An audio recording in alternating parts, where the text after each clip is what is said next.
ఈ వీడియోలో నందమూరి బాలకృష్ణ గారిని ఆయన తమ్ముడైనటువంటి నందమూరి రామకృష్ణ గారు బాగా తిట్టారంట. కారణం ఏంటంటే 2024 ఎన్నికల్లో తెలుగుదేశం పార్టీ బాగా ఘన విజయాన్ని సాధించింది. ఆ విజయం కోసం నారా నందమూరి ఫ్యామిలీస్ ప్రాణాలకు తెగించి మరీ పోరాడిని, అలాగే పవన్ కళ్యాణ్ గారిని కూడా కలుపుకొని ఈ విజయాన్ని సాధించాయి అన్నమాట.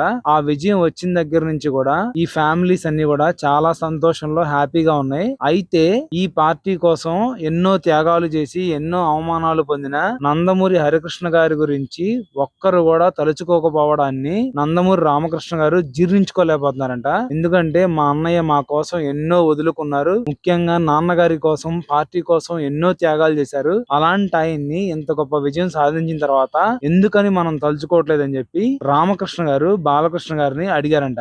దానికి బాలకృష్ణ గారు ఏ సమాధానం చెప్పలేకపోయారని చెప్పి తెలుస్తా ఉంది. అప్పుడు రామకృష్ణ గారు ఇంకా అసలు ఇది చాలా దుర్మార్గం అన్నయ్య, మా నాన్నగారి తర్వాత అన్నయ్యే కదా మనకన్ని, ఆయన చనిపోయినప్పుడు నువ్వు ఎంత బాధపడ్డావు, అలాగే మన బావగారు బాగా బాగా బాధపడ్డారు, అలాగే ఆయన శవాన్ని కూడా మోసారు. అలాంటిది ఇప్పుడు ఆయన గురించి తలుచుకోపోవడం అనేది మనం చేస్తున్న చాలా పెద్ద తప్పు అని చెప్పి వాళ్ళు చేస్తున్న తప్పుని ఎత్తి చూపించి మరి బాలకృష్ణ గారు తిట్టారంట. దాంతో బాలకృష్ణ గారు చాలా ఫీల్ అయ్యి, నిజమే తమ్ముడు నువ్వు చెప్పింది, నాకు ఈ ఘన విజయం మత్తులో పడి విజయ గర్వంతో నా కళ్ళు మూసుకుపోయినాయి, మనోళ్ళు ఎవరో పరాయాళ్ళు ఎవరో నేను మర్చిపోయాను, నువ్వు నాకు బాగా గుర్తు చేసావని చెప్పి బాలకృష్ణ గారు క్షమాపణ కూడా అడిగారంట. ఇక నుంచి నేను ఖచ్చితంగా అన్నయ్య పేరు తలుచుకుంటాను, అన్నయ్య పేరుని, అన్నయ్య చేసిన సేవల్ని అందరికీ తెలిసేలా చేస్తానని చెప్పి చెప్పారంట.